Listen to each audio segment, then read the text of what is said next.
Helen and her husband were returning from the city where his parents lived. The husband liked to visit them, but since they lived far away, the couple did not go there very often. Benjamin went out to pay for gasoline at a gas station, and Helen sat in the car and looked out the window, watching the raindrops slowly sliding down the glass.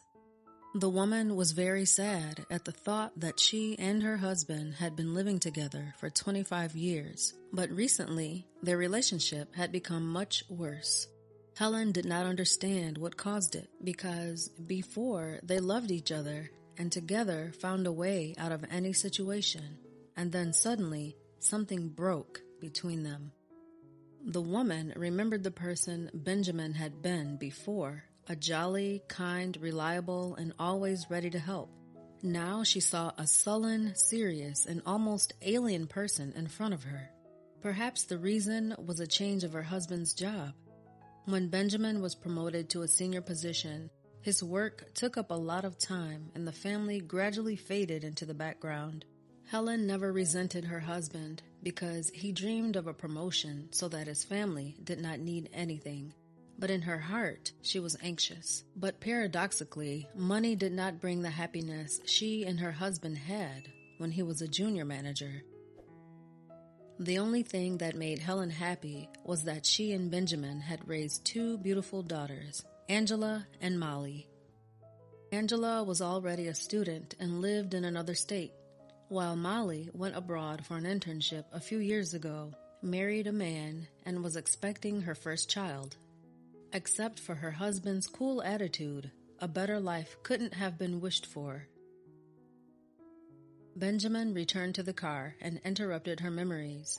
Irritated, he slammed the door, and they drove away in the direction of the house. Helen again stared out the window and sunk into her thoughts. She had been a housewife all her married life, taking care of the house and a husband and raising her daughters. Benjamin believed that his wife should not work, and therefore always fully provided for her.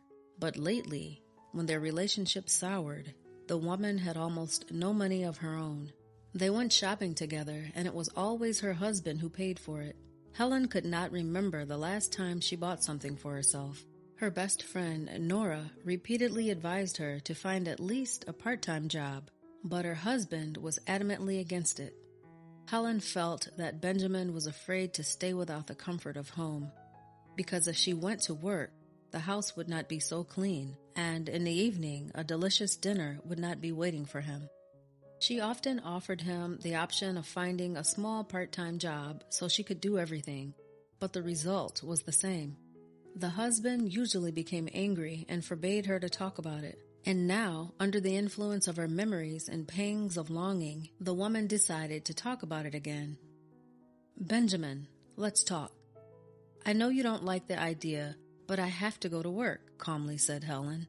"Are you starting it again? What's wrong with you at home? If you need money, tell me how much, and I'll give it to you right away," got angry Benjamin.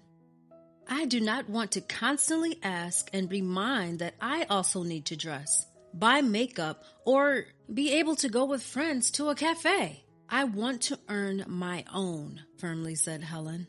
"But I do not want everyone to say that the wife of such a successful man like me is working a low-paying job. Who cares about that now? These aren't the times," Helen tried to object. But Benjamin drove silently, making it clear that the conversation was over. They drove the rest of the way in silence. When they arrived home, the scandal erupted with renewed vigor. "Look, your best friend's wife works as a salesman," Helen gave an example. "Are you crazy? You don't appreciate anything. Think about it. There are many women who want your place. Everyone just wants to sit at home and do nothing." "Are you saying I do nothing? I've been running around this house like a horse all morning, picking up your socks, doing laundry, cooking, dusting. I have too much to do around the house, and I'm tired of being just a housewife. I miss socializing with people. I'm glad to go to the store because there I can talk to somebody." "I told you everything. If you go to work, I'll divorce you immediately. Stop bringing up this topic. I'm fed up already, honestly." Benjamin looked at his wife menacingly one more time and then left the dining room. Left alone, Helen was thinking tiredly again. She already doubted whether her husband really loved her, whether there was anything left of his former feelings. Their wedding anniversary was approaching, and Helen wanted to celebrate the occasion in a restaurant, but Benjamin decided otherwise. By his opinion, it would be better and easier to invite family and friends to their house, and he did not even think about the fact that Helen would have to cook for such a big company for the whole day. All he wanted to do was brag about his house and what a hostess Helen was. The woman felt tired of being alone and lacked companionship. Her best friend, Nora, moved to another city. They rarely saw each other. Her husband was no longer interested in her, and her children had left their home, and the only hope she had was to get a job. Soon it was anniversary day. Their daughters came to celebrate. The eldest was with her husband, and the youngest with her boyfriend. Helen was happy that at least for a few days she could forget about her loneliness. The woman chatted cheerfully with her daughters in the kitchen as they prepared the celebratory dinner and listened with interest to how busy their lives had been. But the daughters could not help but notice that the mother was troubled. They had long suspected that their parents' relationship had soured, but when they arrived for their anniversary, they realized that their fears were real. "Mom, what's going on with you and Dad?" Angela asked excitedly. "What are you talking about, honey? We're fine," Helen said quietly, trying to remain calm. "Are you sure? I think there's something you're not telling me." "If you won't tell me, I'll talk to Daddy," Helen protested. But it was difficult to change Angela's mind. She was determined to talk to her father about the situation because she believed that her mother did not deserve such treatment. Benjamin, on the other hand, was reverent toward his daughters and diligently portrayed himself as a caring husband. He constantly hugged his wife, showered compliments, and even gave her a huge bouquet of flowers. Helen was happy. She thought that her husband was influenced by the conversation with his daughter and that now everything would be fine. But when the daughters left, Helen's happiness melted away without a trace. The woman realized that it was just a play and that they would never be like before. Benjamin returned to his usual frame of mind, and the expression on his face did not bode well for her. "Why are you telling our girls about our relationship? Are you trying to turn them against me?" said the man angrily. "I didn't tell them anything. Angela guessed it herself, that you and I have difficulties," said Helen confusedly. "Never dare to say anything bad to them about me. You're always making me uncomfortable." Helen was upset, and Benjamin rose abruptly from the sofa and, slamming the door, left the house. He returned toward nightfall. The couple did not speak, and in silence went to their rooms. Helen could not sleep and kept thinking about what to do and how they would live together. They would never be able to become a couple again, but divorce really frightened her because then she would be all alone, and the woman had no idea what she would do then. Because she still had feelings for Benjamin, she decided to try a last attempt to restore at least some kind of peace between them. But no matter how much she cared about Benjamin, he only responded with aggression, gradually distanced himself completely, and even stopped coming home. Helen slipped further and further into the abyss of loneliness.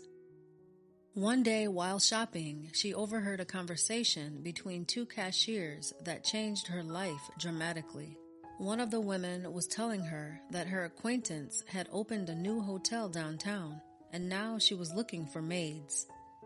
Helen suddenly realized that this was her chance to try to change something in her life. She timidly apologized for inadvertently overhearing the conversation, said she was just looking for work, and asked for the number of the hotel manager. After receiving the required number, Helen thanked the woman and went out into the street. Her heart was beating frantically, and she could not believe that she was going to go against the will of her husband. To avoid unnecessary scandals, Helen decided not to say anything to him, though even the thought of deceit disgusted her. But there was no other way out. In order not to change her mind, the woman immediately called from the car and arranged a meeting at the hotel tomorrow. to discuss all questions of her employment. The hotel hostess said goodbye, and Helen stood for some time, happily smiling. She was overwhelmed with emotion. At last, something would change in her life. In the morning, she was afraid that her plans might be ruined, but her boss, Veronica, turned out to be a wonderful woman, and Helen's fears vanished from the heart. Veronica told the woman all the details of the work, the rate of pay, and the rules of conduct with the guests.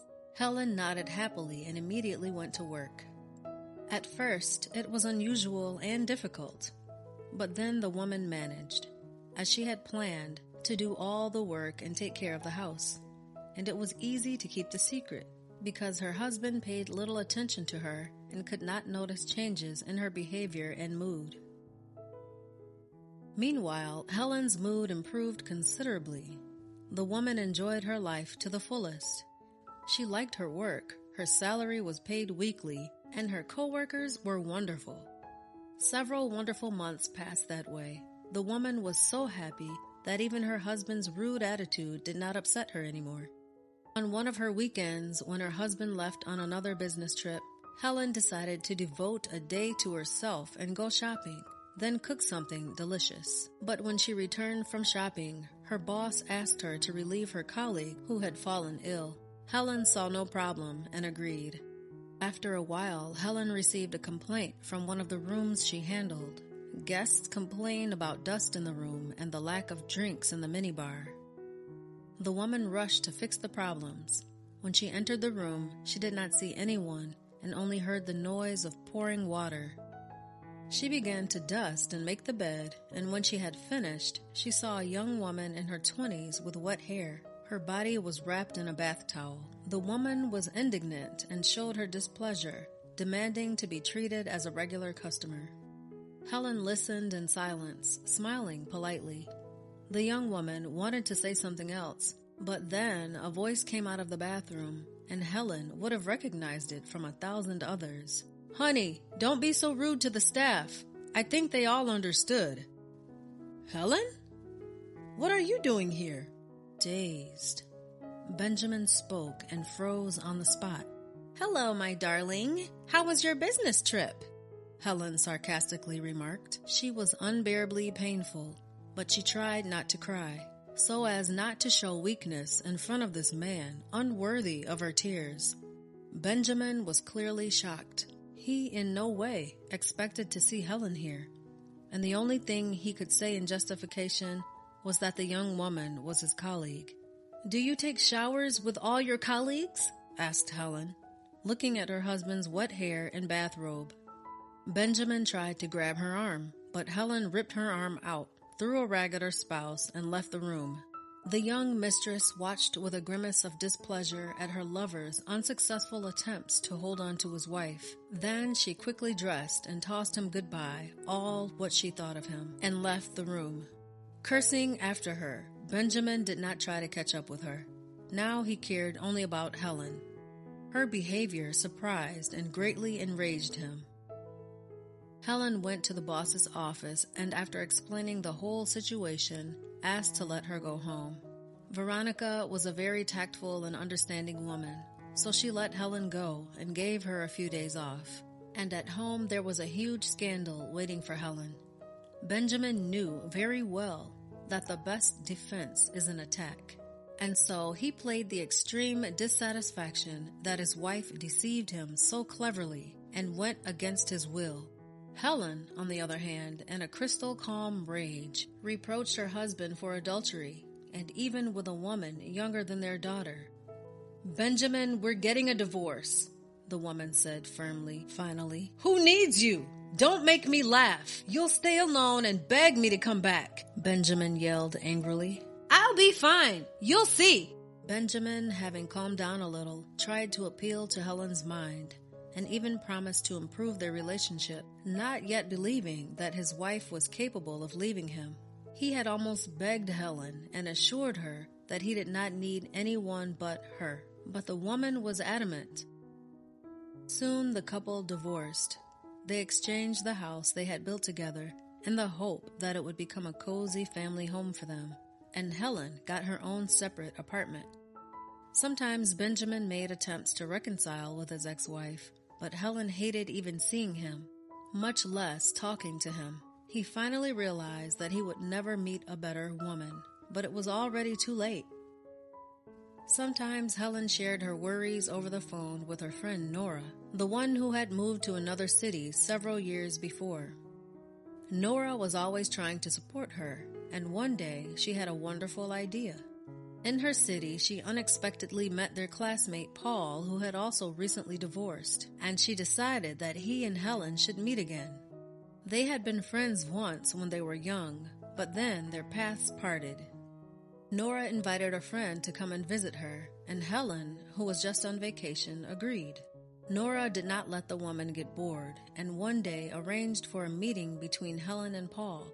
Helen did not immediately recognize this handsome, positive person as a friend of her youth. They quickly found a common language, and Helen couldn't help noticing to herself that Paul's age suits him extremely well, and that he hadn't changed at all in his soul. Soon, Helen and Paul realized that they were strongly attracted to each other. Back in his youth, he had been in love with her and even wanted to open his feelings to her. But when he heard that she was getting married, he decided to disappear from her life. And now, a quarter of a century later, he had a new chance to conquer this beautiful woman. Helen hesitated at first to reciprocate Paul's feelings. After a brief visit, she left, but she kept thinking about him. She was both sad that she had not stayed with Paul and at the same time ashamed that she had moved so quickly away from the separation with her husband, fearing the condemnation of her daughters and friends. But daughters were on her side and advised not to think what people say and just try to be happy.